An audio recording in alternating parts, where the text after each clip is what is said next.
ये जो देख रहे हैं आप तस्वीरें, इतनी सारी भीड़ जो निकल रही है, ये भीड़ है अफगानियों की। पाकिस्तान में आखिर हो क्या रहा है और इन अफगानियों के लिए किस तरीके से अफगानिस्तान में तालिबान ने बॉर्डर पर ही प्लान बनाकर रखा हुआ है। जहां एक तरफ ये सब कुछ हो रहा है तो वहीं पाकिस्तान अमेरिका की बात सुनने को भी तैयार नहीं है। एक तरफ ये सारी चीजें चल रही है तो वहीं अमेरिका ने कतर को भी इस बार दे दिया है एक संकेत, आगे क्या कतर के लिए समस्या खड़ी हो सकती है। तो वहीं भारतीय नेवी अफसरों का क्या हुआ, वो कब तक निकलेंगे, कैसे निकलेंगे, क्या है अपडेट, जानेंगे जियोपॉलिटिक्स में क्या कुछ चल रहा है। आइए जानते हैं इन खबरों को विस्तार से। आपको बता दें, जिस तरीके से आप ये भीड़ देख रहे हैं ना, ये बड़ी बड़ी भीड़ ये है अफगानियों की, जो अफगानी निकाले जा रहे हैं। ये अफगानी पाकिस्तान से निकाले जा रहे हैं और 1 तारीख तक लास्ट डेट था, उसके बाद से ये निकलने शुरू हो गए हैं। एकदम ही अलग नजारा है, सब कुछ छोड़ छाड़ कर इस तरीके से निकलना बड़ा अजीब लग रहा है, क्योंकि बहुत सालों से, कोई 30 साल से,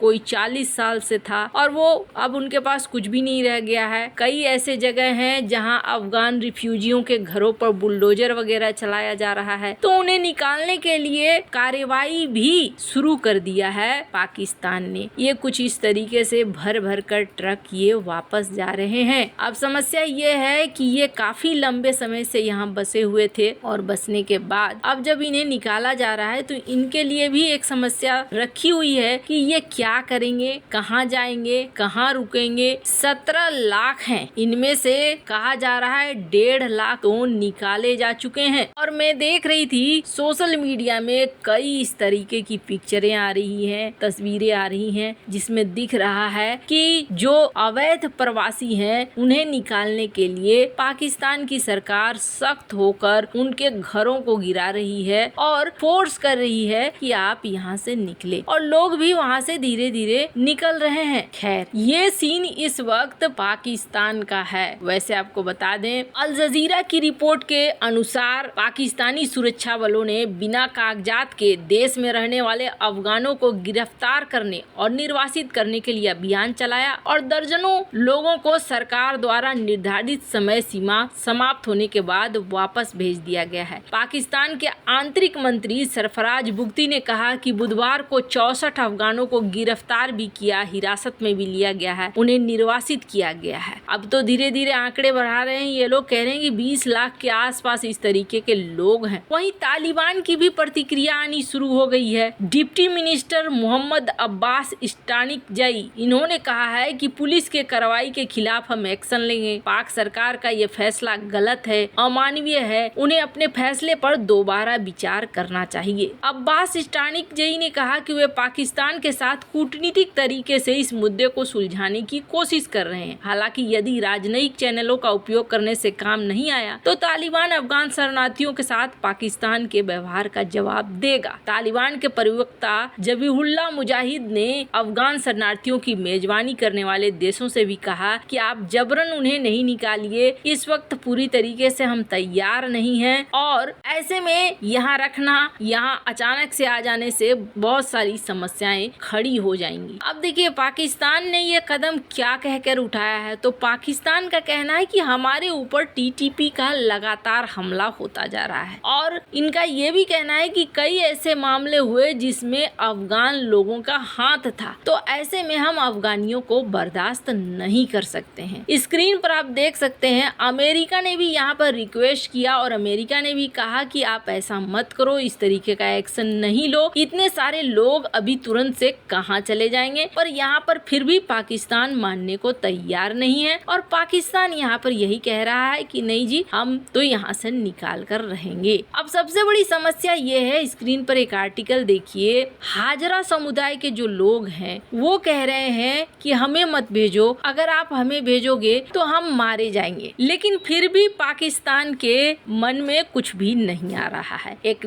अलग खबर देखिए जिसमें कहा जा रहा है कि तालिबान फिलहाल क्या कर रहा है, इतने सारे लोगों को कहाँ ले जाएगा, कहाँ ले जाकर रखेगा। तो इतने सारे लोगों को फिलहाल के लिए तालिबान ने बॉर्डर पर ही शेल्टर वगैरह बना बनाकर वहाँ पर ही रखने का फैसला किया हुआ है। तो अब आने वाले समय में पता चलेगा कि ये कहीं बड़ी समस्या न खड़ा कर दे। पर हाँ, इतने बड़े संख्या में शरणार्थियों को निकालना और इतने साल से रह रहे 30 से 40 साल से रह रहे लोगों को निकालना एक बहुत बड़ा काम है, बहुत जोखिम भरा काम भी है। तालिबान ने तो खैर यहाँ हड़का ही दिया है। आने वाले समय में देखना होगा क्या ये सब कुछ सही तरीके से हो जाता है या कहीं कोई प्रॉब्लम तो नहीं होती है। खैर, जहाँ एक तरफ ये सब कुछ चल रहा है तो वहीं दूसरी तरफ स्क्रीन पर एक आर्टिकल देखिए। कतर को ना अमेरिका ने इस बार चेता दिया है और कतर को चेताते हुए हमास के साथ खास तौर पर रिश्ते रखने पर विचार करने को कहा है। आपको बता दें ये चीज जो है ना कतर के लिए कुछ अच्छे संकेत नहीं है। अक्सर ये देखा जाता है अमेरिका के साथ एक केस रहता है, अमेरिका क्या होता है तब तक शांत रहता है जब तक उसके ऊपर नहीं बीतती है, तब तक वो कुछ भी नहीं सोचता है। लेकिन जैसे ही उसके ऊपर बीतनी शुरू होती है ना, वैसे ही उसे सारे नियम कानून सब याद आने लगते हैं। तो अब उसके एकदम करीब के सहयोगी इजराइल के ऊपर बीती है तो उसे भी इस चीज का एहसास हो रहा है। तो अब धीरे धीरे